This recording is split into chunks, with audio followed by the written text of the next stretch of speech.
मेरे प्यारे साथीदारों, welcome to our channel. आज हम देखने वाले हैं ऐसे ऑफ एस्पिरिन। तो ऐसे क्या होता है? ऐसे हम देखें तो फार्मास्यूटिकल फॉर्मुलेशन में हमारे पास एक्टिव फार्मास्यूटिकल इंग्रेडिएंट होते हैं, उसके अलावा कुछ एक्सिपिएंट्स भी होते हैं।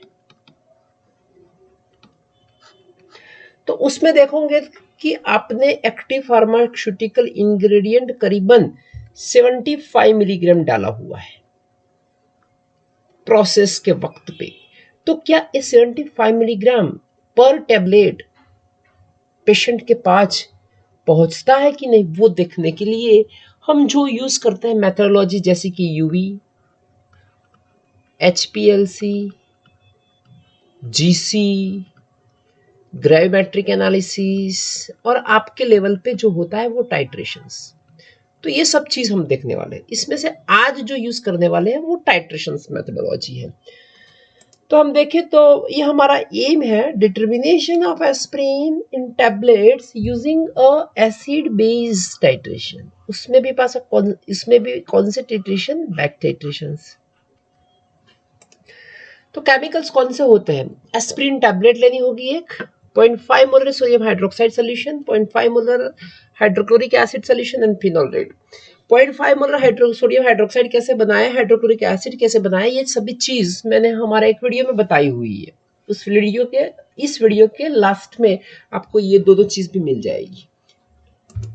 फिर फिनोल रेड इंडिकेटर के तौर पे लेना है। एपिटस में वॉल्यूमेट्रिक फ्लास्क 250 ml का, ब्यूरेट, पिपेट, मेजरिंग सिलेंडर ये लेना है। अभी हम देखें तो केमिकल रिएक्शंस कैसी होती है। देखो ये एस्पिरिन है, तो ये हमारा एक एसिडिक फंक्शनल ग्रुप है और ये एस्टर है। तो क्या होता है कि प्लस NaOH के साथ रिएक्ट होगा, तो पहले एसिड के साथ बेस रिएक्शन होके हमें कुछ सोडियम एसिटाइल सैलिसिलेट मिलता है। अगर दूसरा एक NaOH आएगा, एक ये रिएक्शंस होती है और दूसरा एक NaOH उसके साथ रिएक्शंस करके ये उसका हाइड्रोलिसिस होके आता है। तो हाइड्रोलिसिस होके हमें क्या मिलता है? हमें कुछ इस तरह का एक एसिड मिल जाता है और ये निकल के आता है। तो हमारा इंपॉर्टेंट इसके लिए है। अगर रिएक्शंस में क्या प्रोडक्ट मिलती है वो हमारे लिए इंपॉर्टेंट नहीं है। हमारे लिए इंपॉर्टेंट ये है कि 1 मोल एस्पिरिन के साथ 2 मोल NaOH रिएक्ट करते हैं। सो 1 मोल aspirin react with 2 mole of NaOH। ठीक है, इस तरह से। तो पूरा ये स्टोरी हम देखते हैं। ये हमारा एक टैबलेट लिया हुआ है। स्टेप 1 में हमें वेट करना है टैबलेट का और उसको अच्छी तरह से पाउडर्ड करना है मॉडर्न पेस्टल में। हमें यहाँ से कुछ एवरेज वेट मिलेगा। क्या मिलेगा? एवरेज वेट मिल के आ जाएगा। करीबन हमारा एवरेज वेट हम सोच लेते हैं कि 150 मिलीग्राम है। ये हमने आर्बिट्ररी लिया हुआ है 150 मिलीग्राम। ठीक है, यहाँ पे ये चीज आप देखोगे तो पता चलेगा कि ये aspirin gastro resistant tablet 75 milligram. ये जो 75 मिलीग्राम है वो बोलते हैं उसको लेबल्ड क्लेम। ठीक है, अभी हमारा लेबल क्लेम हो गया कुछ 75 मिलीग्राम। अभी हम नेक्स्ट प्रोसीजर में देखेंगे तो ये ऐसा कुछ बताता है कि weigh accurate quantity of powder equivalent to 0.5 milligram, sorry 0.5 gram. हमें क्या लेना है? 0.5 gram. So this is equivalent to 500 milligram of aspirin, not tablet powder. तो उसको कैसे कैलकुलेट करें? तो मैं बता दूं कि एवरेज वेट हमारा 150 milligram. So 150 milligram tablet powder contain 75 milligram of aspirin. हमें कितना चाहिए? हमें चाहिए 500 milligram of aspirin is present x milligram tablet powder. So is equal to 500 milligram divided by 75 milligram into 150 milligram. ठीक है, तो ये हो गया 2। अब आ जाएगा ये, sorry, is equal to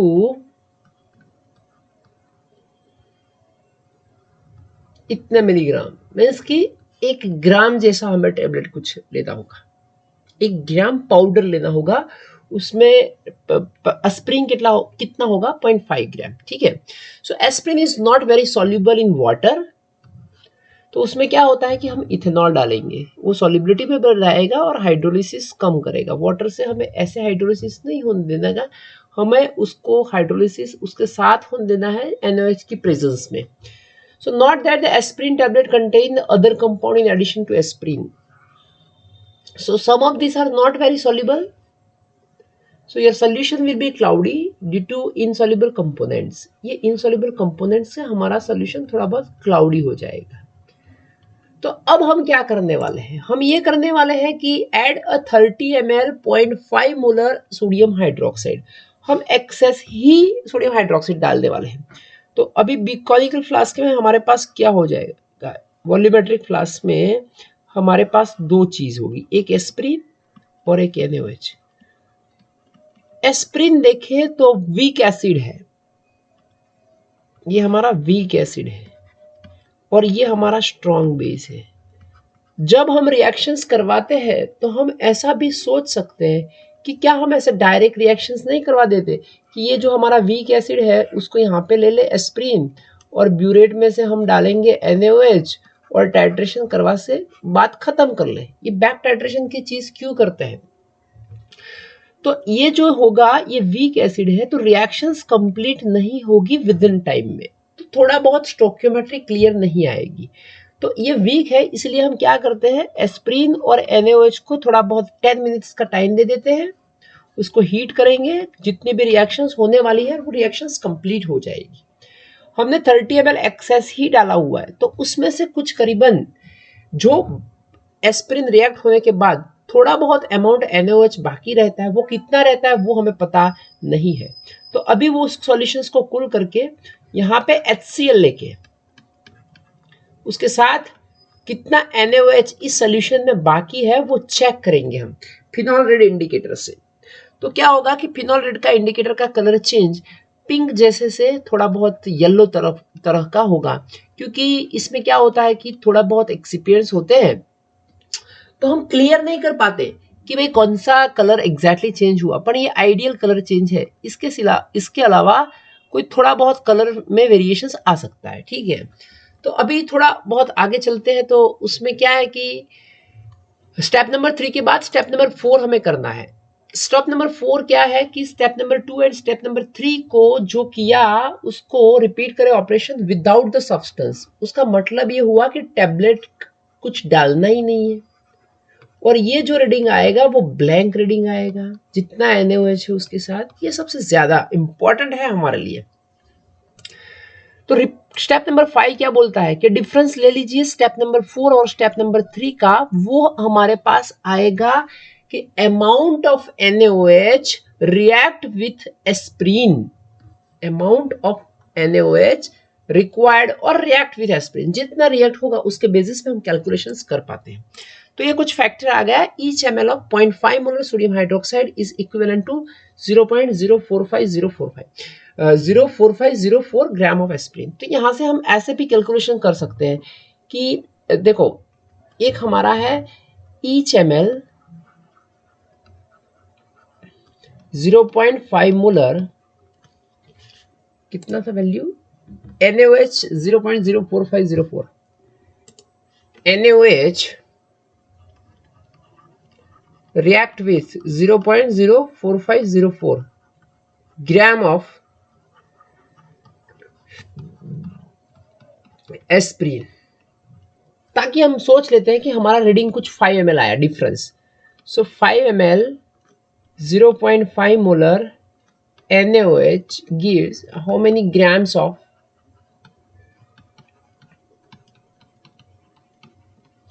so is equal to 0.04504 into 5.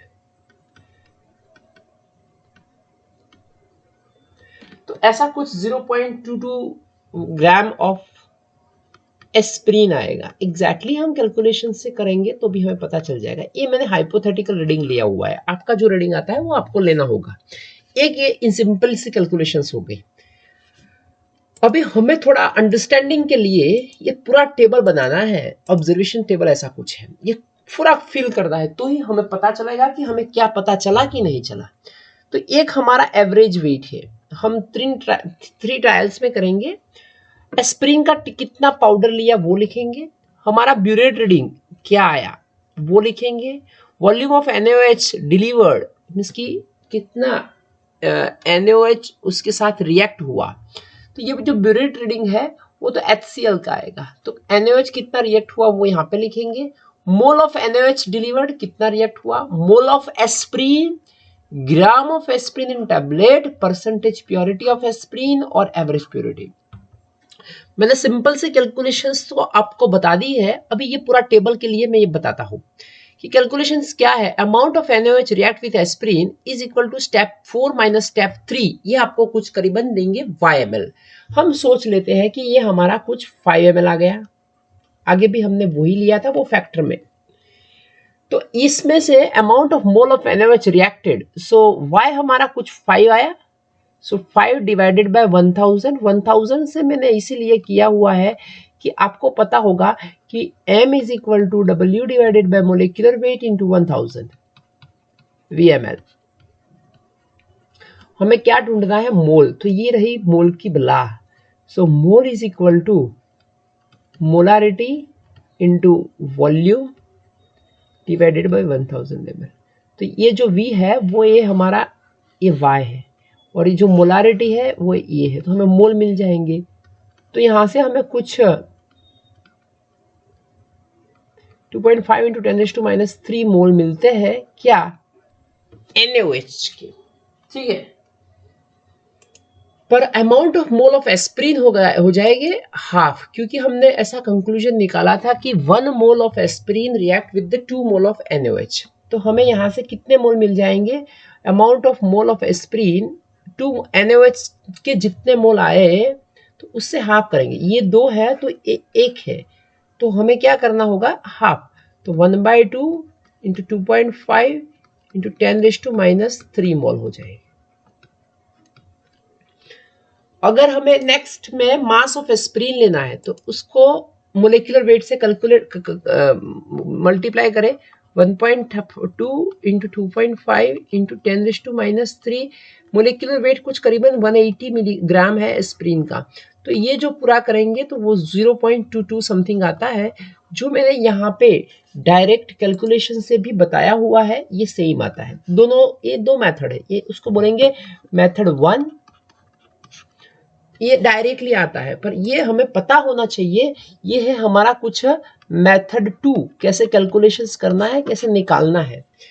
तो हम अभी परसेंटेज एस्प्रीन के लिए अमाउंट ऑफ एस्प्रीन और वेट ऑफ सैंपल इनटू 100, देखो कि हमने ये 0.22 आ गया, तो 0.22 हमने पाउडर लिया था कुछ 1 ग्राम इंटू 100, तो ये कुछ हमें परसेंटेज मिल जाएंगे, वो हम वो टेबल में डाल देंगे, ठीक है। यहाँ पे हमें ये मिलता है 22% वेट बाय वेट। ये हुआ कैलकुलेशंस। अभी रिजल्ट में हमें इस तरह से लिखना है कि assay of aspirin tablet brand name blank was found to be blank percentage weight by acid base back titration. ये हमारा रिजल्ट आया। रिजल्ट आया उसके बेसिस पे हमें स्टेटेड वैल्यू मिलेंगी। एस्प्रिन की स्टेटेड वैल्यू कुछ करीबन ऐसी है, aspirin tablet contain not less than 95% and not more than 105% of stated amount of aspirin. तो उसमें क्या होगा कि इतना हमें स्टैंडर्ड दिया हुआ है। देखो हम कहीं पे टेस्ट करवाने जाते हैं, हमको कुछ सीबीसी ब्लड काउंट का, तो ये हमारा रिजल्ट होता है, पास में स्टैंडर्ड लिखा हुआ होता है। उसके बेसिस पे जो डॉक्टर है ना वो ऐसे कंक्लूजन निकालते हैं कि प्रोडक्ट फेल होती है कि पास होती है। अगर आपकी प्रोडक्ट पास होती है तो उसको ये स्ट्राइक कर देंगे।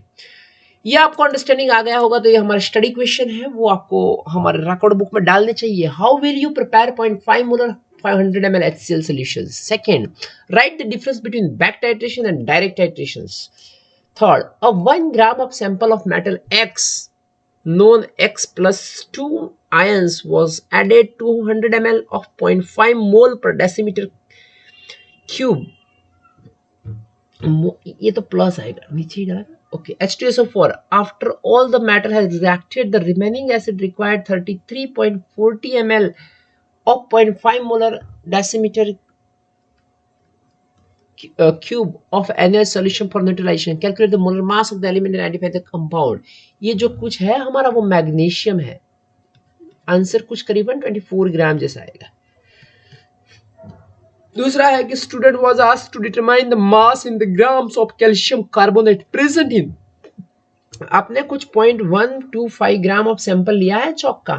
तो student place the chalk sample in 250 ml conical flask and add a 50 ml of 0.200 mole per liter HCl using the pipette. The excess of HCl, देखो अभी इस बार excess HCl टाइट्रेट होता है, उसकी मोलारिटी थोड़ी बहुत डिफरेंट है, यहाँ पे सेम आई थी. So the average NaOH titrate was 32.12 ml. Calculate the mass of calcium carbonate कितना आता है उसमें, तो ये कुछ करीबन इतना आ जाता है. ठीक है, तो कैलकुलेशन करके आप तय कर लीजिए. What is the criteria to use the back titrations? तो ये हमारा थोड़ा अटेम्प्ट था आपको एस्पिरिन के ऐसे के बारे में बताने का. Please do your practical with patience and with good observation. Thank you. Thanks a lot.